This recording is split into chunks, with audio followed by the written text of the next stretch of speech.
Hey y'all, welcome or welcome back to my channel. My name is Katrina and this is Katrina Reads.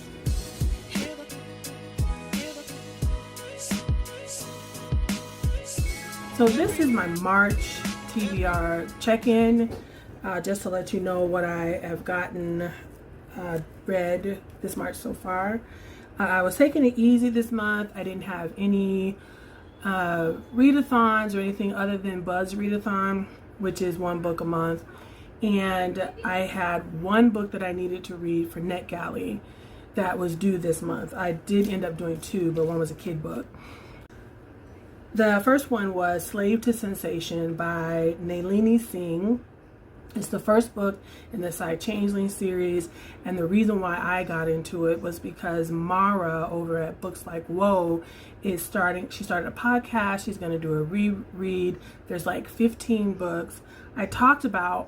I can't remember what video it was in, but I talked about, probably in my TBR, I talked about wanting really badly to get back into like an all-encompassing fandom, and my hope is that this would be it. I gave this a 2.5 star. I will continue with this series because I was warned that the first two books are world building. They're not as as good as it really seems to pick up at book 3 is what I'm hearing. And I suspect that maybe the books are a little dated, even though nothing makes it older. Like, they don't say anything really outdated or anything. I just wonder if the books, as Nalini Singh continues to write in this world and builds out these characters and gets to know them, I just wonder if it gets to be a better series because of that. But again, 2 stars. I will continue with the series. Doing Time was the next book that I was going to read. It was for a Buzz Readathon. The prompt for Buzz Readathon was time. And I was very excited about this because Jodi Taylor writes one of my favorite series called The Chronicles of St. Mary's. This book I DNF'd pretty early on because it was severely fatphobic. The characters that we're following were unlikable. So the 3 main characters go on their first assignment as time cops, and they go back into our time now. Like, they're from the future. They come back to our time now, and they're just completely disgusted with how we live. They're just like, this is how human lived during this time and everything. So that would have been interesting, but they just kept talking about, like, for page after page after page, about how fat and slovenly and ugly and gross that this family was.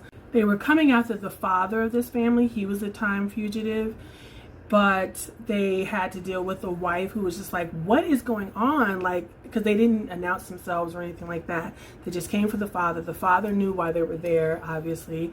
And the kids were like, what is going on? What's happening? And they just described them as slow. And they, were talking about how the food was on their mouths and what they were eating and how many snacks were on the counter, and just sitting in front of the television playing games, like every stereotype of what a fat person does. And like, this was the first couple pages and it was relentless. And again, I've just gotten to this place in my life where I'm just not going to push through painful stuff, like stuff that is boring or I don't like or that feels like an assault. And that was an assault on my senses.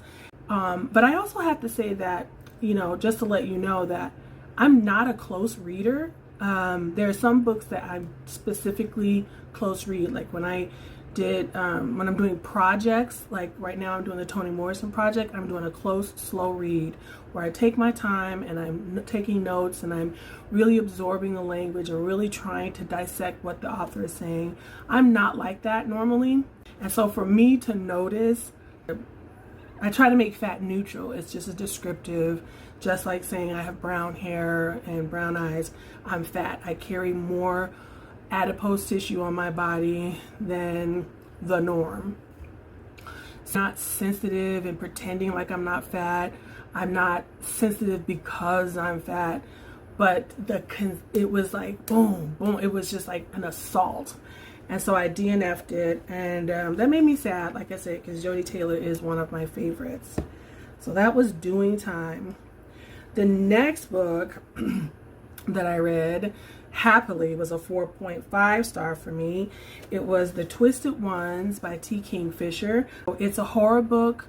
If you watch the video on the Hollow Places, you get the ambiance of how Twisted Ones has the same ambiance as the Hollow Places.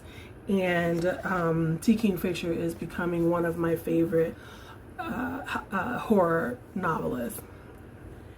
Pet Sematary was the next book that I read. It really did scratch the Stephen King itch. It did everything it was supposed to do. It was a little scarier and a little spookier than other ones for me. That's interesting. That was interesting for me. I don't get scared a lot of times at horror movies. I'll just like it's cozy to kind of have the ambiance going where it's dark and you're cozied up and maybe it's raining, or you have, you know, a raining sound channel going on YouTube while you read it. But this really hit the spot. It's really good. Peak Stephen King. I wanted to make a note that you know you're a good writer when I find that I love all of his author notes. Like, his author notes are even written well, and I love those. Anyway, that was just an odd, you know, because and I like this one as well. I also like that there was a lot of mentions dropped in of other parts of the Stephen King universe. Cujo is alluded to. He's not name dropped, but they say, oh, there was somebody a couple towns over who, I think they were talking about get the cat rabies shots, and they were talking about there's a dog a couple towns over that had rabies and ended up killing 4 people and stuff, and you knew that was Cujo. It also name dropped Salem's Lot, and I think there was one other one that I missed when I was writing my notes down, but there was one more. I think this got a 4 for me just because I understand now what people mean when they say that an author is being too indulgent. He was really wordy in places that didn't need it. I don't know, 50 to 100 pages probably could have been cut out, because it was like, we get the point, and it just kept going on, and it would derail the mood for a little bit, because you'd be like, okay, I don't need to hear all of this. And so I think, in a way, if anybody can be self-indulgent, is Stephen King, but at the same time, it took away from this reader's enjoyment a little bit. This book also follows some of the same conventions that you start seeing in Stephen King, where you get a sense that Stephen King does not believe humans can be evil. And I think that's a modern thought process as well. I believe that, our puritanical ancestors, or the Christian ethos that still kind of permeates and shapes our society, even though there's more and more people who aren't spiritual or atheists right out, we still are very much so, I don't know, not pressured. We still are. A lot of our lives are still shaped by Judeo-Christian values, whether we have decided, like, I'm an ex-evangelical, and whether someone went full atheist, our laws are built on evangelical laws. Our work ethic, and the fact that we, the whole idea of, purity culture and some of our slut shaming, and a lot of that stuff, a lot of the ways that we can be an economic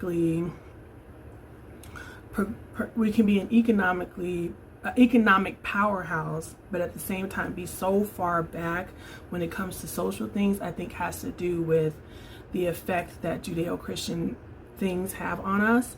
But Stephen King and the Judeo-Christian ethos is that there are good and evil people. Evil is within inside us, and that we have to have that evil taken out of us by Christ, right? We ask Jesus in our heart and he covers the sin. That there's very much so evil, and there's very much so a push and pull between good and evil in our universe. And a lot of that also is inside of us, that people are born with an original sin. Women are treated the way we are because of Eve's original sin and all that kind of stuff. And while we try to believe that we're far from that, it still shows up in a lot of the ways that we treat people, and a lot of the ways that rape cases are prosecuted, and all of that. Like, it's just really interesting. As much as far as we think we've gone, we still see that. But Stephen King is very much so in the camp of evil is outside pressing in on people. If you remember how in it, the town itself was just like the children were neglected. The parents were always kind of greasy and disinterested or downright abuse. They were from anywhere from being completely disinterested all the way to being completely abusive in every different way. And the idea was that it wasn't that they were evil, it was that there was this outside evil that was pressing in on this town for some reason, in the form of the entity that was it. And this book follows that same thing.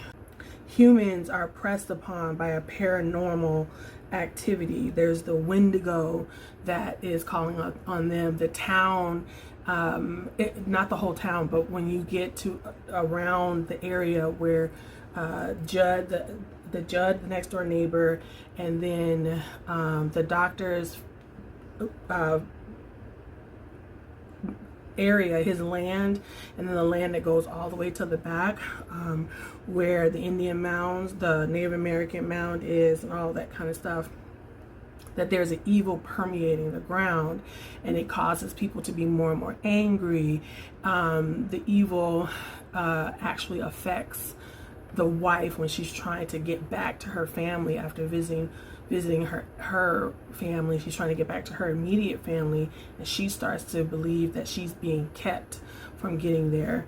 That was a thought process in one of King's other books, 11/22/63, where history, an outside force, would block people. Whenever the main character was trying to change something in history itself as an entity would fight back against him. And I think that's an interesting theme that continues through all of his books, that evil is personified, evil is a thing, evil is outside of us.